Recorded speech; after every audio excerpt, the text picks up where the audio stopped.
15 or 18 minutes to get in position. Okay. Out of a courtesy. If you understand what I'm saying, I will interpret if I need to say it again. Yeah, I understand. Okay. But now, I need a telephone, well, I need a contact that my assistant needs to have, because obviously you may be someplace else. Who's going to be the contact? Is the cameraman going to be the contact person or you? Because we're only going to make one call out of a courtesy. Just write it down Okay. on a piece of paper. All right. I don't need it right now, but I will need it.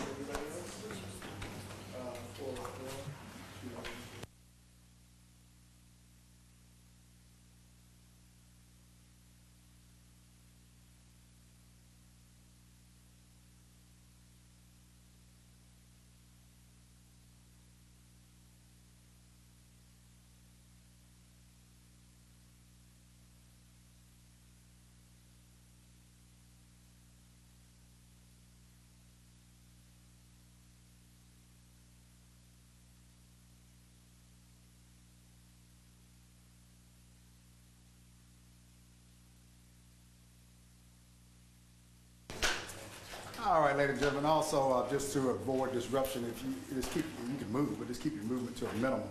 But the doors will remain open at all times, but I just prefer for the jurors to be able to focus on the law that they will have to apply to this particular case, but feel free to come and go as you please. This portion will probably take, just to let you know, probably anywhere between 20 to 25 minutes before they actually start the deliberation, so I just let you know that this is going to be taking place at this point in time. All right. Deputy Garrett, if you would bring in the jury, please.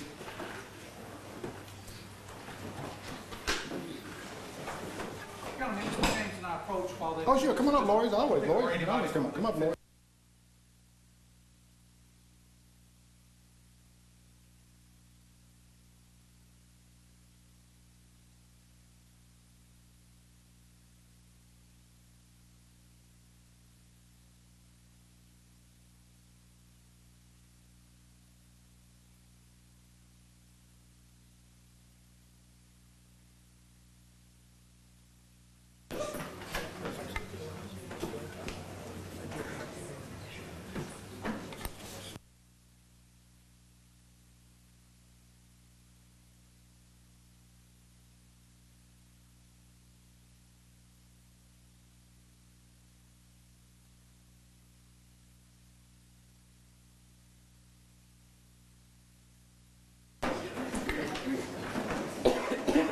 Excuse me. Come on in, ladies and gentlemen, make yourself comfortable.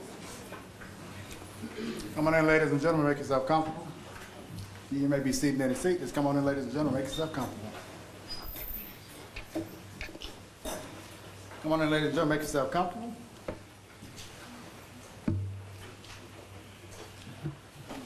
Lawyers and parties, you may be seated.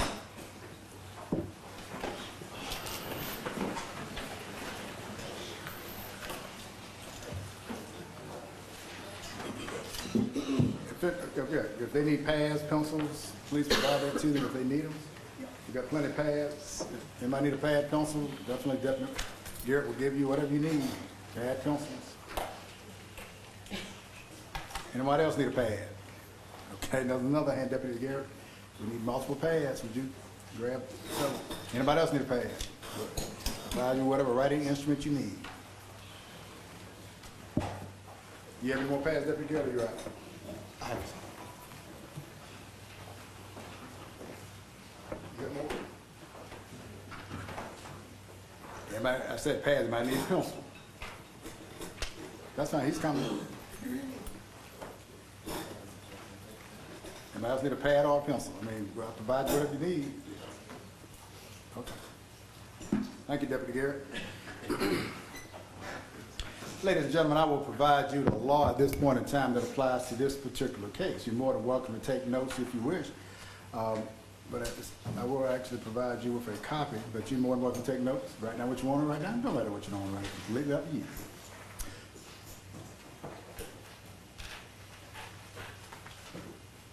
Ladies and gentlemen, the grand jury has indicted Andrea Sneiderman with the offenses of hindering the apprehension of a criminal, concealment of material facts, perjury, and false statement. The defendant has entered a plea of not guilty to the indictment. The indictment and the plea form the issue that you are to decide. Neither the indictment nor the plea of not guilty should be considered as evidence.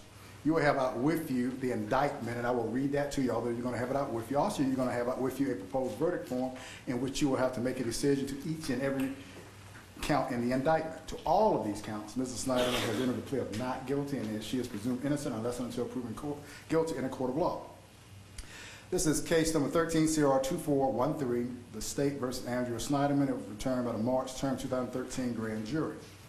Count 1 charges and accuses Andrea Sneiderman with the offense of hindering the apprehension of a criminal in violation of Official Code of Georgia 16-1050 for the said accused person in the County of DeKalb, State of Georgia, between the dates of November the 18th, 2010 and January the 5th, 2011, did knowingly and willfully conceal facts and destroy evidence of Hemi Newman's guilt in the murder of Russell Sneiderman, which she knew was evidence of the crime of murder. To wit, the accused destroyed text messages and a record of telephone calls between herself and Hemi Newman exchanged on the date of the murder, concealed her romantic relationship with Hemi Newman from police, and concealed her knowledge of Hemi Newman's culpability in the murder of Russell Sneiderman. Count 2 charges and accuses Andrea Sneiderman with the offense of concealment of facts and matters within the jurisdiction of the Dunwoody Police Department in violation of Official Code of Georgia 16-1020 for the said accused person in the County of DeKalb, State of Georgia, on or about the 24th day of November 2010, did knowingly and willfully conceal from representatives of the Dunwoody Police Department the existence of a romantic relationship between herself and Hemi Newman while that department was conducting an official investigation into the murder of Russell Sneiderman.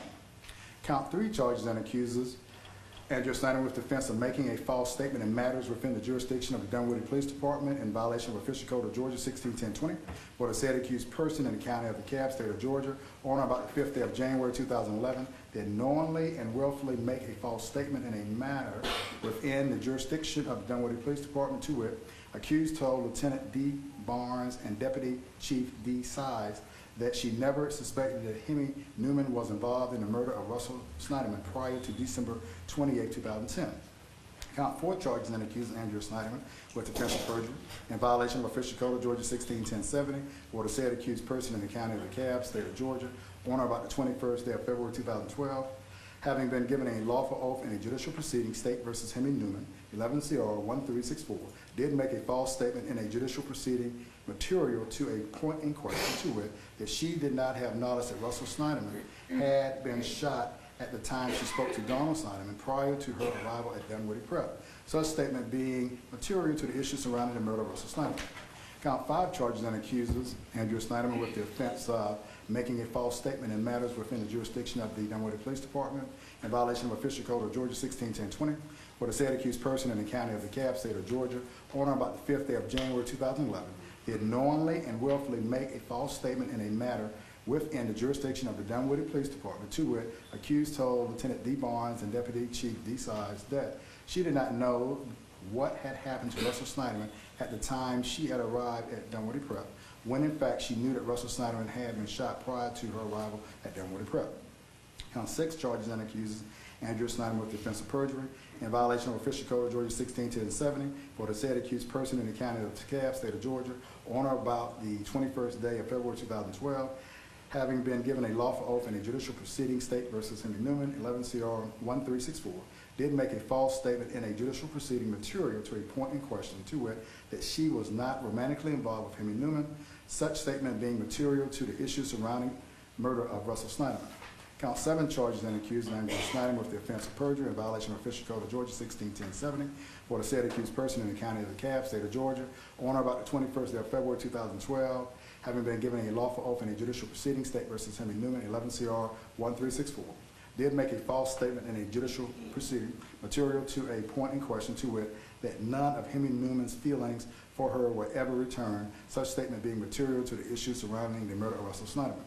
Count 8 charges and accuses Andrea Sneiderman with the offense of false statements and matters within the jurisdiction of the Dunwoody Police Department in violation of Official Code of Georgia 16-1020 for the said accused person in the County of DeKalb, State of Georgia, on or about the 19th day of November 2010, did knowingly and willfully make a false statement during an official investigation into the murder of Russell Sneiderman, to wit, that she told Detective A. Thompson that she had made it clear to Hemi Newman that she did not want him to pursue her romantically. Count 9 charges and accuses Andrea Sneiderman with the offense of perjury in violation of Official Code of Georgia 16-1070 for the said accused person in the County of DeKalb, State of Georgia, on or about the 21st day of February 2012, having been given a lawful oath in a judicial proceeding, State versus Hemi Newman, 11 CR 1364, did make a false statement in a judicial proceeding material to a point in question, to wit, that she did not share a hotel room with Henry Newman in Longmont, Colorado, such statement being material to the issue surrounding the murder of Russell Sneiderman. Count 10 charges and accuses Andrea Sneiderman with defense of false statements and matters within the jurisdiction of the Dunwoody Police Department in violation of Official Code of Georgia 16-1020 for the said accused person in the county of DeKalb, state of Georgia, on or about the 5th day of January 2011, did knowingly and willfully make a false statement to Lieutenant D. Barnes and Deputy Chief E. Sides, to wit, she denied that Henry Newman was in Longmont, Colorado in July 2010 with accused. Count 11 charges Andrea Sneiderman with defense of perjury in violation of Official Code of Georgia 16-1070 for the said accused person in the county of DeKalb, state of Georgia, on or about the 21st day of February 2012, having been given a lawful oath in a judicial proceeding, State versus Henry Newman, 11 CR 1364, did make a false statement in a judicial proceeding material to a point in question, to wit, that at the time she was in Longmont, Colorado with Henry Newman, she believed he was there on business for General Electric, such statement being material to the issue surrounding the murder of Mr. Sneiderman. Count 12 charges and accuses Andrea Sneiderman with the offense of perjury in violation of Official Code of Georgia 16-1070 for the said accused person in the county of DeKalb, state of Georgia, on or about the 21st day of February 2012, having been given a lawful oath in a judicial proceeding, State versus Henry Newman, 11 CR 1364, did make a false statement in a judicial proceeding material to a point in question, to wit, that she and Henry Newman did not kiss while in Greenville, South Carolina, such statement being material to the issue surrounding the murder of Russell Sneiderman. Count 13 charges and accuses Andrea Sneiderman with defense of perjury in violation of Official Code of Georgia 16-1070 for the said accused person in the county of DeKalb, state of Georgia, on or about the 21st day of February 2012, having been given a lawful oath in a judicial proceeding, State versus Henry Newman, 11 CR 1364, did make a false statement in a judicial proceeding material to a point in question, to wit, the accused testified that it was due to her mother's, Bonnie Greenberg's, concern for the accused's safety that she did not immediately report her suspicions of Henry Newman's involvement in the murder of Russell Sneiderman to the Dunwoody Police Department, such statement being material to the issue surrounding the murder of Russell Sneiderman, contrary to the laws of said state, good order, peace, dignity thereof, signed Robert B. James, District Attorney. To all of these charges, Andrea Sneiderman has entered a plea of not guilty, and she is presumed innocent unless until proven guilty in a court of law. As I indicated earlier, you will also have out with you a proposed verdict form in which it will be reduced to writing whatever your verdict is. Where conjunctive pleadings set forth more than one act by which the accused committed the crime, the evidence is sufficient so long as it shows at least one of the acts alleged. If a crime may be committed in more than one way, it is sufficient for the state to show that it was committed in any one of the separate ways listed in the indictment, even if the indictment uses conjunctive rather than the disjunctive form. The law provides that criminal actions shall be tried in the county in which the crime was committed. Venue, that is, that the crime was committed in DeKalb County is a judicial fact that must be proven by the state beyond a reasonable doubt, just as any element of the offense. Venue must be proved by direct or circumstantial evidence or both. Members of the jury, it is my duty and responsibility to determine the law that applies to this case and to instruct you on that law. You are bound by these instructions. It is your responsibility to determine the facts of the case from all the evidence presented. Then you must apply the law I give you in the charge to the facts as you find them to be. The defendant is presumed to be innocent until proven guilty. The defendant enters upon the trial of the case with a presumption of innocence in her favor. This presumption remains with the defendant until it is overcome by the state with evidence that is sufficient to convince you beyond a reasonable doubt that the defendant is guilty of the offenses charged. No person shall be convicted of any crime unless and until each element of the crime as charged is proven beyond a reasonable doubt. The burden of proof rests upon the state to prove every material allegation of the indictment and every essential element of the crime charged beyond a reasonable doubt. There is no burden of proof upon the defendant whatsoever, and the burden never shifts to the defendant to introduce evidence or to prove innocence. However, the state is not required to prove the guilt of the accused beyond all doubt or to a mathematical certainty. A reasonable doubt means just what it says. A reasonable doubt is a doubt of a fair-minded, impartial juror honestly seeking the truth. A reasonable doubt is a doubt based upon common sense and reason.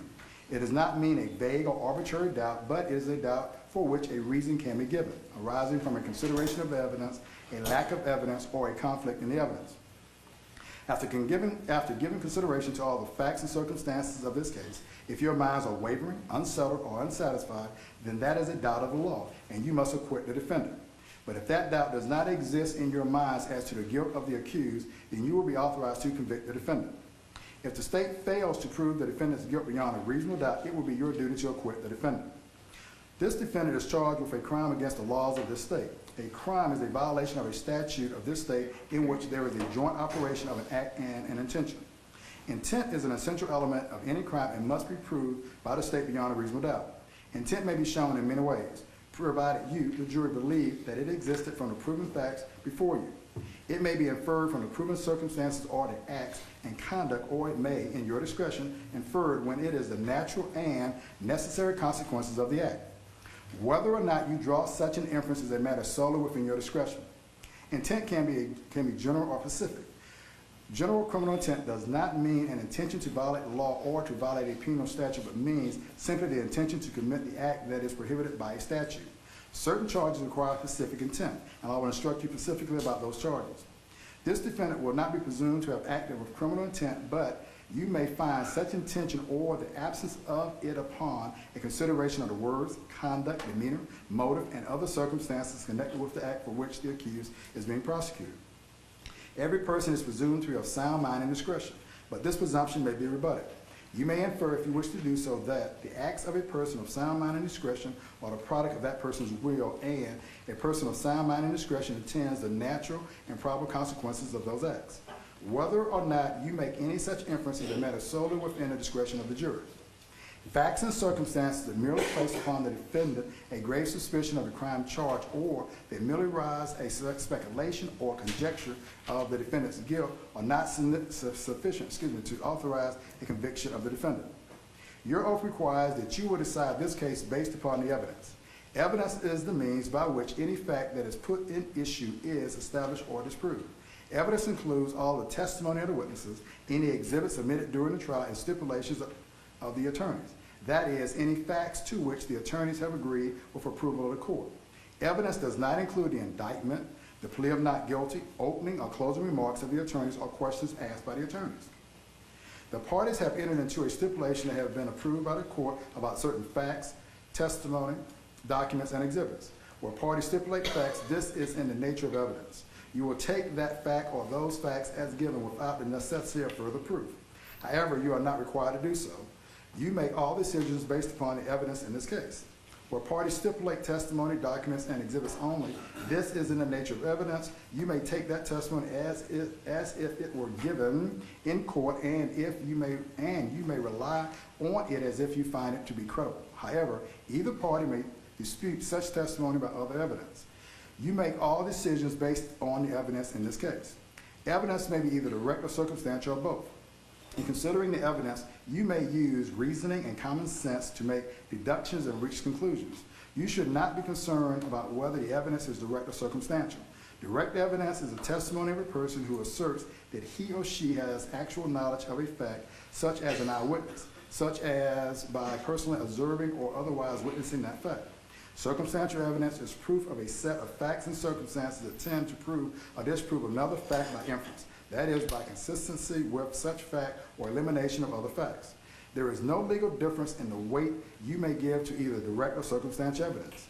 You will be authorized to convict only if the evidence, whether direct, circumstantial, or both, excludes all reasonable theories of innocence and proves the guilt of the accused beyond a reasonable doubt. When direct evidence by inference points to an obvious, likely, or reasonable conclusion, even though that conclusion was not directly seen, heard, smelled, tasted, or touched, that is said to be circumstantial or indirect evidence. Circumstantial evidence is the proof of facts or circumstances by direct evidence from which you may infer other related or connected facts that are reasonable and justified in light of your experience. It is evidence that only tends to establish a conclusion in question by its consistency with such conclusion or elimination of other conclusions. Sometimes circumstantial evidence may point to more than one conclusion. To authorize a conviction on circumstantial evidence to prove facts must not only be consistent with the theory of guilt, but also exclude every other reasonable theory other than the guilt of the accused. The law does not require a higher or greater degree of certainty on the part of the jury to return a verdict based upon circumstantial evidence than upon direct evidence. Whether dependent upon direct evidence or circumstantial evidence or both, the true test is whether there is sufficient evidence or whether evidence is sufficiently convincing to satisfy you beyond a reasonable doubt. If not, you must acquit. If so, you may convict. There is no rule that either circumstantial or direct evidence is stronger than the other if conflicted. The comparative weight of circumstantial evidence and direct evidence made on any given issue is a question of fact for the jury to decide. You may consider evidence of habit of the defendant, if shown, insofar as it may show, if it does, that the conduct of such person at the time in question may have been in keeping with such habit. The jury must determine the credibility of the witnesses. In deciding this, you may consider all the facts and circumstances of the case, including the witnesses, manner of testifying, their means and opportunity for knowing the facts about which they testify, the nature of the facts about which they testify, the probability or improbability of their testimony, their interest or lack of interest in the outcome of the case, and their personal credibility as you observe it. Testimony has been given by certain witnesses whom are termed experts. Expert witnesses are those who, because of their training and experience, possess knowledge in a particular field that is not common knowledge or known to the average citizen. The law permits expert witnesses to give their opinions based upon that training and experience. You are not required to accept the testimony of any witness, expert or otherwise. Testimony of an expert, like that of all witnesses, is to be given only such weight and credit as you think it properly entitled to receive. When scientific, technical, or other specialized knowledge might be helpful, a person who has special training or experience in that field is allowed to state an opinion about the matter. But that does not mean you must accept the witness's opinion. As with any other witness's testimony, you must decide for yourself whether to rely upon the opinion. The defendant does not have to present any evidence or testify. If the defendant chooses not to testify, you may not consider that in any way in making your decision. The credibility of a witness may be attacked by disproving the facts to which the witness testified. In determining the credibility of any witness whose credibility has been attacked, as I have described above, in any testimony by him or her in court, you may consider, where applicable, evidence offered to support the credibility or believability of any such witness. This would include lack of bias toward a party, truthful conduct, extrinsic evidence or cross-examination, specific instances of conduct of the witness only after the witness has been attacked, and that may relate to the witness's lack of bias toward a party. In determining the credibility of witnesses and any testimony by them in court, you may consider, where applicable, evidence offered to attack the credibility or believability of any such witness.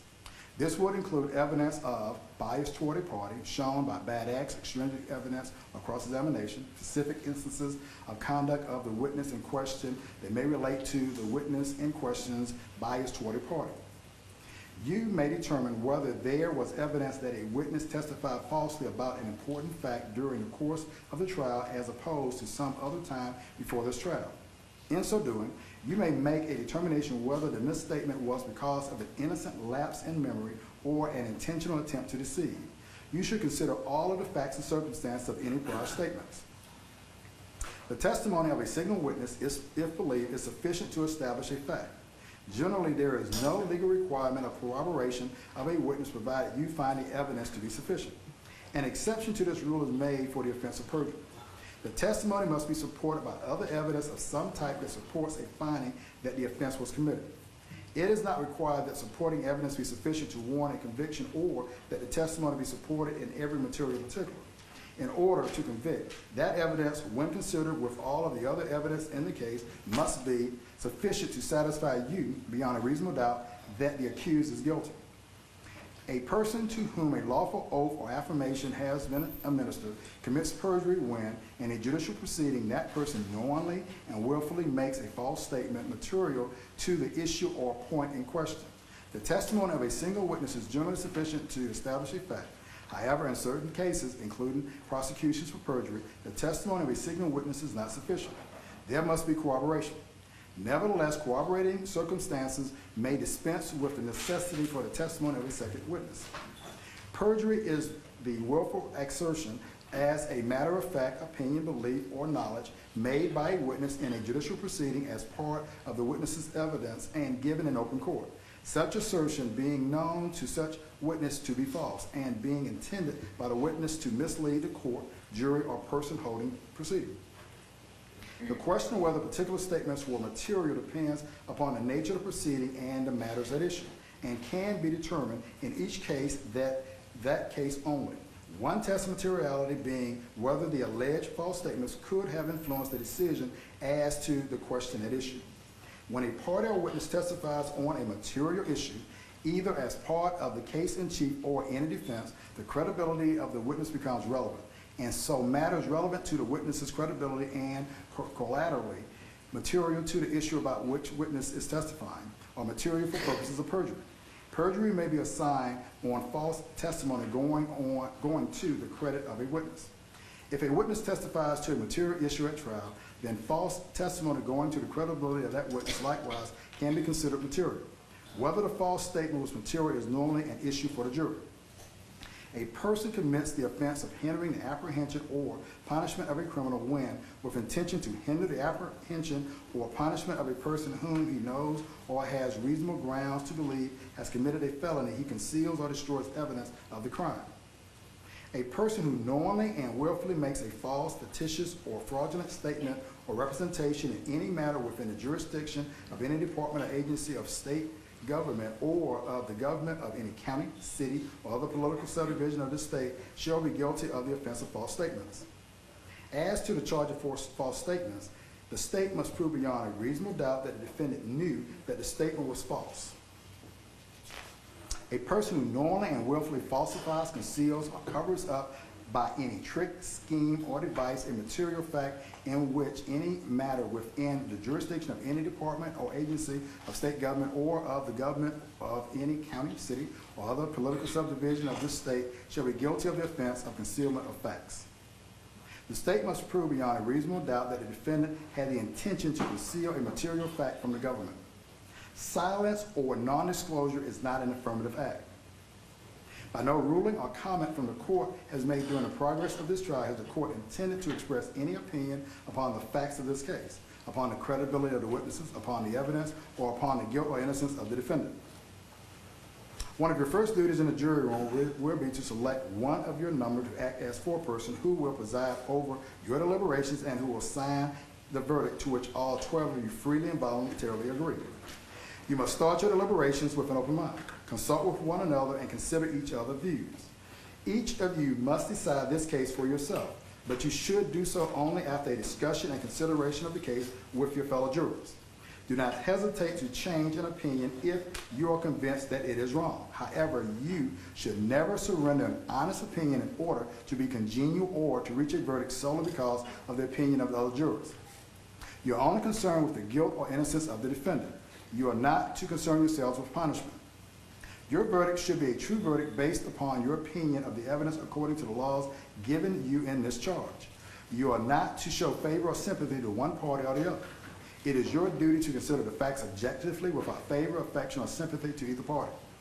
If after considering the testimony and evidence presented to you, together with the charge of the court, you should find and believe beyond a reasonable doubt that the defendant in DeKalb County, Georgia did, between the dates of November 18, 2010 and January 5, 2011, commit the offense of hindering the apprehension of a criminal as alleged in count 1 of the indictment, you will be authorized to find the defendant guilty.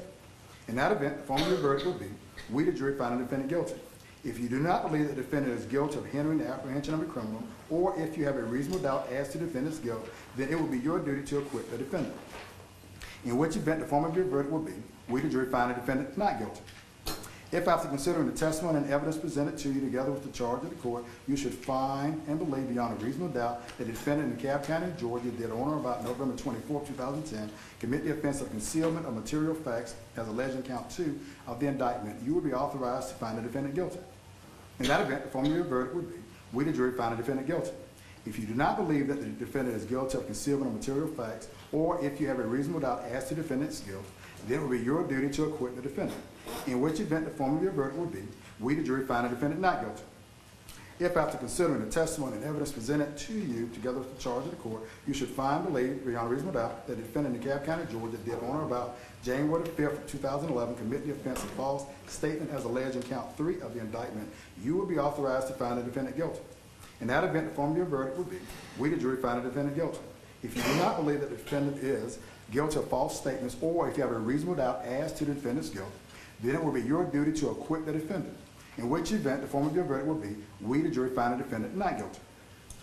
If, after considering the testimony and evidence presented to you together with the charge of the court, you should find and believe beyond a reasonable doubt that the defendant in DeKalb County, Georgia did, on or about February 21st, 2012, commit the offense of perjury as alleged in count 4 of the indictment, you will be authorized to find the defendant guilty. In that event, the form of your verdict will be, we, the jury, find the defendant guilty. If you do not believe that the defendant is guilty of perjury, or if you have a reasonable doubt as to the defendant's guilt, then it will be your duty to acquit the defendant. In which event, the form of your verdict will be, we, the jury, find the defendant not guilty. If after considering the testimony and evidence presented to you together with the charge of the court, you should find and believe beyond a reasonable doubt that the defendant in DeKalb County, Georgia did, on or about January the 5th, 2011, commit the offense of false statement as alleged in count 5 of the indictment, you will be authorized to find the defendant guilty. In that event, the form of your verdict will be, we, the jury, find the defendant guilty. If you do not believe that the defendant is guilty of false statement, or if you have a reasonable doubt as to the defendant's guilt, then it will be your duty to acquit the defendant. In which event, the form of your verdict will be, we, the jury, find the defendant not guilty.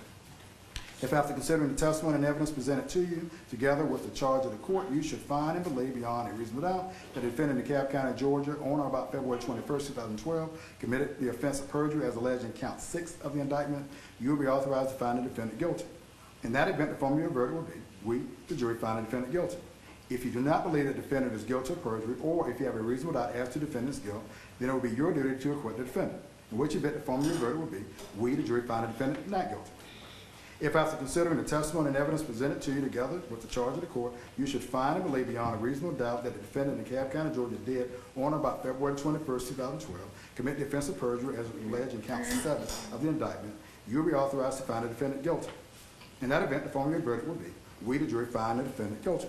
If you do not believe that the defendant is guilty of perjury, or if you have a reasonable doubt as to the defendant's guilt, then it will be your duty to acquit the defendant. In which event, the form of your verdict will be, we, the jury, find the defendant not guilty.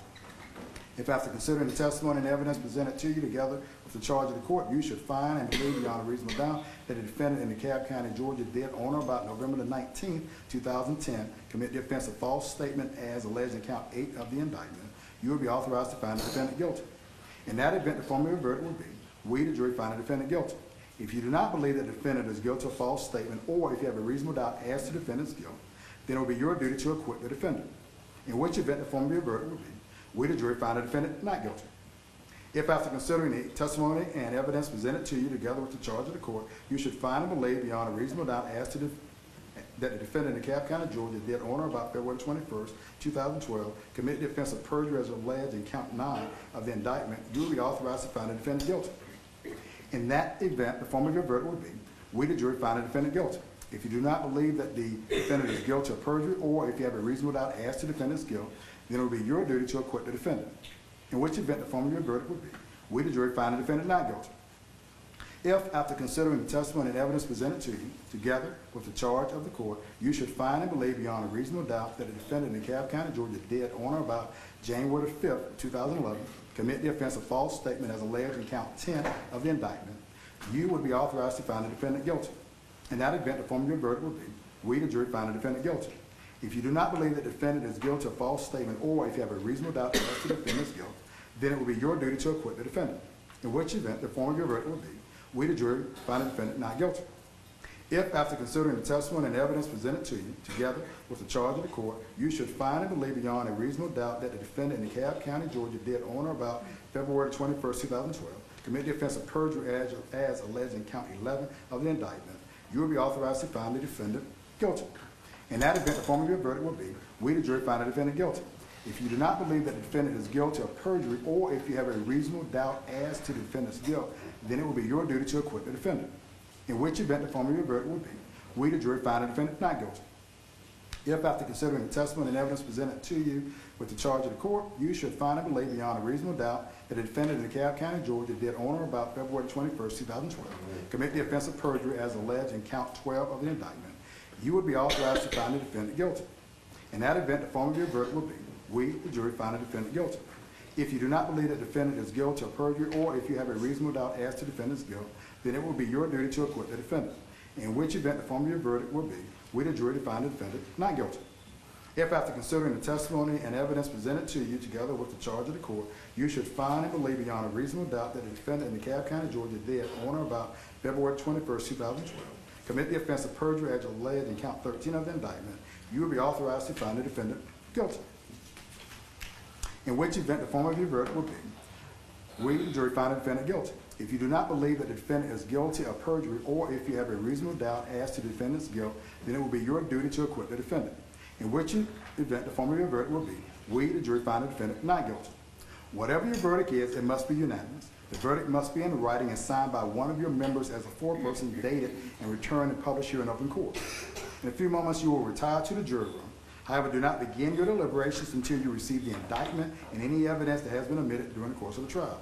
However, while you are waiting for the evidence to come in, you may go ahead and select a foreperson. The foreperson will serve as a spokesperson for you as a whole.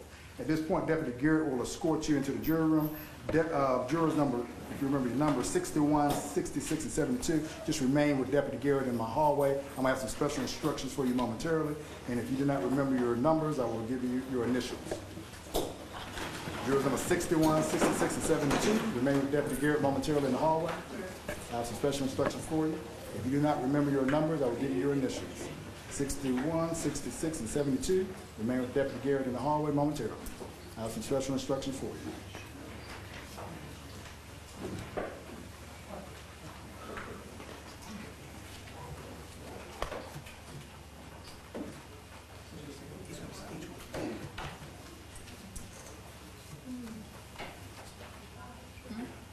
All right, lawyers and parties, you may be seated.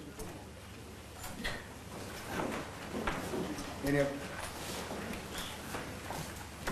objection from the state? No, sir. Mr. Petrie? Your Honor, we would renew our objections, and the court, of course, considered all of our requests, a number of which the court did not agree to give. I know previously we could reserve the right to bring up this objection later. We object at this time to the exclusion of all of those charges. And Your Honor, at this time, I'm going to ask the court to consider on the statutory definition of hindering the apprehension that was given to the court. It is a correct statement of the law, but it includes a phrase that didn't click with me earlier. I think we had something like 70 requests to charge between us and the state. On the hindering apprehension, Your Honor, this particular, which is now count 1. Correct. The state does not allege that Mrs. Sneiderman knew or should have known. It specifically alleges that she knew. Okay. And the statutory definition includes language that the defendant knew or should or has reasonable grounds to believe has committed. Yes, sir. I'm afraid that the statutory definition could be misleading to this jury and could allow them to say, well, even if she didn't know, if she had reasonable grounds to know, then we're authorized to convict. That would be true had the state alleged this as, you know, in the conjunctive. They left it out of the indictment. Honestly, this is something I wish I had caught earlier, because it is an error in the charge that I didn't catch earlier. I do believe it should be corrected for the jury. That is the only objection in the statutory definitions that we have. All right. Do we hear from the state? I don't agree with Mr. Petrie's argument that would permit the jury to convict in a way that they wouldn't be authorized to. However, I also don't object to a recharge omitting the language that Mr. Petrie now objects to, that he didn't object to last night. I recognize I did not, and I take her up on her offer if the court's so inclined. And I think that most of these cases deal with theft, where it talks about you can commit a certain type of theft of shoplifting by doing any of the following acts. If the statute, if the indictment alleges a specific way that you did it, that's what the state has to prove. So here they alleged in the indictment that she knew, not that she had reasonable grounds to know, or that she might have known, or that she could have known, but they alleged that she knew. So that is what we believe this jury must find before they'd be authorized to consider a conviction in that count. All right. Mr. Petrie, as I think I heard you say, when we went through this last night, it was not brought to the court's attention, and you had consented to number 20, where you had no objection to 25. That's correct, Your Honor. I understand. And, well, and I'm hearing Ms. Cross saying, so Mr. Petrie, assuming without deciding, I will go along, if the state is not objecting, with your recharge, you wanted to read, a person commits the offense of hindering the apprehension of a criminal, hindering the apprehension or punishment of a criminal when, with intention to hinder the apprehension or punishment of a person whom he knows Has committed a felony.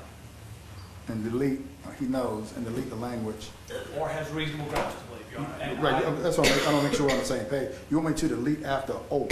Yes, sir. Whom he knows has committed.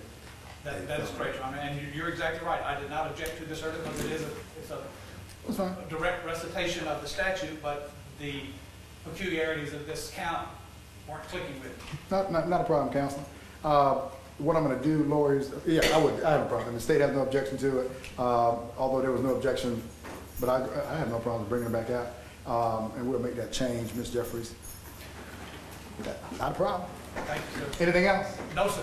All right, I that appreciate it. request, you're quite welcome. Deputy Gary, we're gonna do two things. I need to bring all 15 of them out before I give, let me do this first. Lawyers, my normal procedure, what I'm gonna do after I give this quote-unquote additional charge is to, I normally put the alternates on call. I don't just keep them in the building indefinitely. That's the procedure I always follow. Is there an objection from the state, from the court following its normal procedure? No, sir. From the defense? Who's talking to me? No, sir, there is no objection as long as they are instructed not to watch any news Oh, yeah, broadcasts or have any contact or discuss the case with anyone. Yes, sir. Yes, sir. Yes, sir. I will follow your recommendation. I will give that instruction. So I normally do, but I will give it since you have brought it to my attention to give it. Yes, sir, thank you. All right. All 15. Please.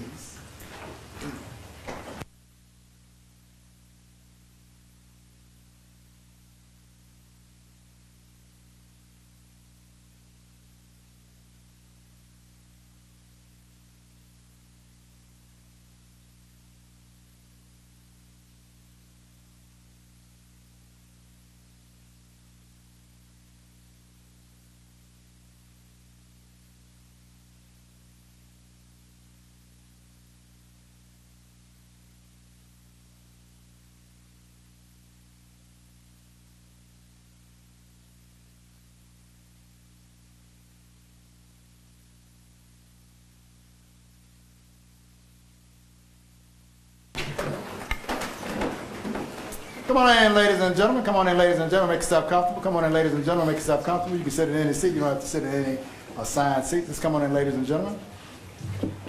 Come on in, ladies and gentlemen. Just make yourself comfortable. Just sit in any seat. Just sit in any seat for right now. Come on in, ladies and gentlemen. Come on in, ladies and gentlemen. Make yourself comfortable. Just sit in any seat. Come on in, ladies and gentlemen. Just make yourself comfortable. Everyone should have a seat. I know the seating sequence is a little bit off, but that's wonderful. Boys and parties, you may be seated. Ladies and gentlemen, I am going to reread one portion of the charge, but take this in combination with everything that you've heard up to this point. And a person commits the offense of hindering the apprehension or punishment of a criminal when, with intention to hinder the apprehension or punishment of a person whom he knows has committed a felony, he conceals or destroys evidence of the crime. All right? You may follow my instructions. If you could hold those jurors in the hallway, I have some special instructions, but don't start your deliberations until you get the information from Deputy Gary. And I'm still jurors number 61, 66, and 72. I'm gonna have some special instructions. You may go into the jury room and go ahead and select a four-person while you wait.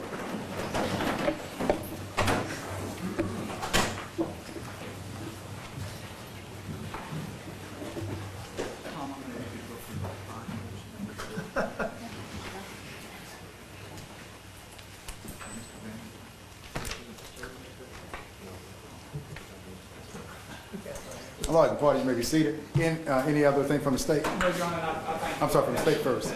He got confused, Judge. No, sir. Okay. Anything else from the defense? No, sir. All Thank you right. very much. Thank you. Bring in my three, please.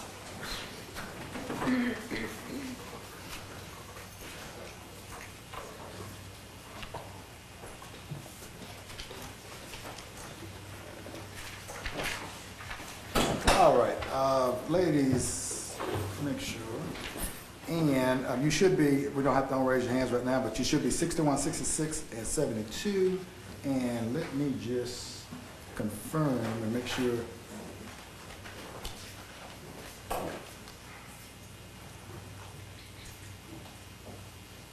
'61 initials should be GAH, 66 should be PS, and 72 should be KH. Do those numbers, do those initials match up with the numbers you believe them to be? Yes. All right. I do know your names, but I just, for various reasons, I'm not disclosing that right now. Jury, you are actually, for right now, the alternates. And the 12 individuals who are in the jury room, they make up the body right now. You would not be actually involved in the deliberation unless one or more of them become incapacitated and they cannot serve in the jury and continue to deliberate. What I normally do, we're going to collect up your pads, and Deputy Garrett is going to give you an envelope so you can put your notepads in there. Nobody's going to look at those notepads. They're going to be sealed. And if you are needed, you're going to be called, you're going to be requested to come back, and then you will come and you'll be put in, and I will give additional instructions, and the jury will deliberate at that point with any of you if you have to be substituted, okay? Now, when I say please put on call, now, do not, let me distract you, do not go to work tomorrow, okay? And when I release you, I'm going to give you some other instructions. It's going to be the same thing you heard before, but when I release you, do not discuss the case. I'll allow anyone to discuss the case with you. It's with you. Let me go ahead and give you those complete instructions right now, and I'm going to give you some special instructions. When I do release you, you're going to exit through your private exit. Do not, because I don't want you to hear anything you should not hear, anyone you should not interact with. Do not read any media coverage about this case. Do not go on the internet about this case. Do any research. Do not blog about this case while it's ongoing. If you are called back, you're going to have to base your decision upon the evidence that you heard and what you're reviewing, plus the law that I have provided you. But you're not doing anything independent. Do not go to any location that may have been made reference to during the course of the trial. The evidence portion is closed. If you are called to come back in, I will give you, I won't be calling, but someone will be calling to give you specific instructions on to come back, and you will start that process. Still, the lawyers and parties cannot talk or interact with you, just like you've been doing for the last couple of weeks. I will not give you a report back time per se, other than I'm going to put you on call for the rest of the day and also tomorrow, okay? If we have to contact you, because on that envelope, you're going to write down your name with a telephone number. Now, that's not going to be revealed to anybody but people on my staff. Also, on that envelope, on the inside flap, I want you to write down your favorite color. And the reason is, this is going to be your code. Because, see, I can't control people accessing data and trying to call you and trying to trick you. See, only you're going to write it down, and only the person who has the envelope is going to be able to call you, and they're going to be able to say, and you're going to be able to say, what is the color I wrote on the envelope? If they don't give you that color, do not talk to them, because somebody's trying to trick you to do something you should not do, okay? So that's why that's going to be written there, okay? Also, if in doubt, you're going to be able to call my office and say, did you just call me? Because the number, the person who's going to be calling you is going to be calling from this office. But the number that's going to be on your caller ID is not that number, because we have a system in which that number is not going to appear. So that's why you may want to have to call my office. You understand what I'm saying? That's about the best I can do. Now, at this point in time, I have not identified you by name. You are not known at this point in time. I'm doing everything I can to protect your identity. Now, there will come a time, not yet, in which you will be actually released. The person who's going to be calling on my behalf will give you, they're going to call you anyway. One or two things: to come back and be involved, or B, to tell you thank you, your service is no longer needed. You know what I'm saying? But for right now, you're still, in this case, you're still on the jury for right now. Tomorrow, you're still going to be on the jury. I understand, unfortunately, it's being televised, your employees know, but you cannot go to work tomorrow if you are working. That's all I'm saying, because I need you available. If you go out, I mean, you can leave your home, but you need to make sure you can be back on my site if I need you within 1 hour.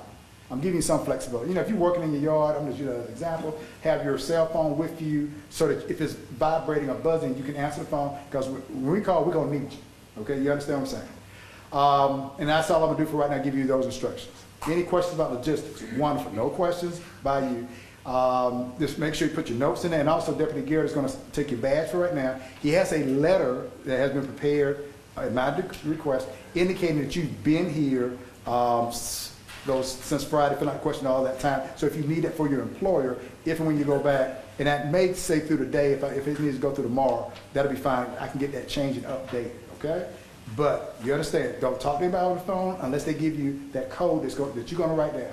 And write it so that no one can see what you're writing. Okay, well, actually, I'm going to let you write on the back hallway, because I don't want anybody to try to figure out what it is. Okay, I don't think it's going to happen, but I'd rather err on the side of taking this extra step. You're still on the jury. I could, but to make it convenient for you, I'm not going to let you just sit in a separate room somewhere, because I just have to. You understand what I'm saying? Because you're not sequestered. All right, any questions about logistics? Wonderful. Hearing none, if you could follow instructions of Deputy Garrett, he's going to talk to you in the back, and you're going to be able to leave at this point in time. Have a wonderful evening. Talk to you soon. Thank you for your service. Okay?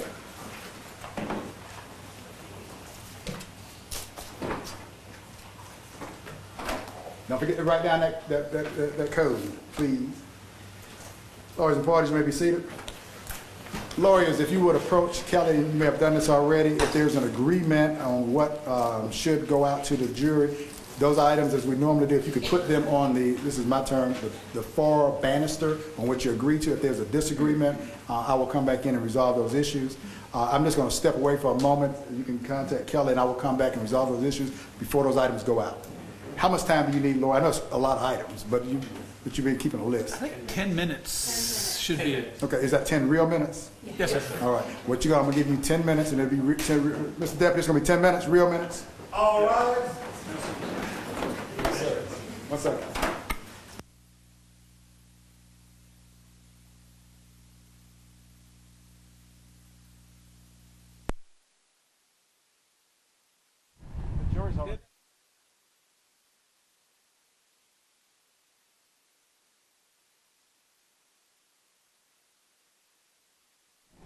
Okay. Welcome back, everyone, to 11 Alive's continuing coverage of the trial of Andrea Sneiderman. I'm Jeff Hellinger, along with Zara Karenchak, and she has been with us from the beginning this morning. We are very appreciative for your expertise, your analysis. You went to Emory Law School, did your undergrad at the Air Force Academy.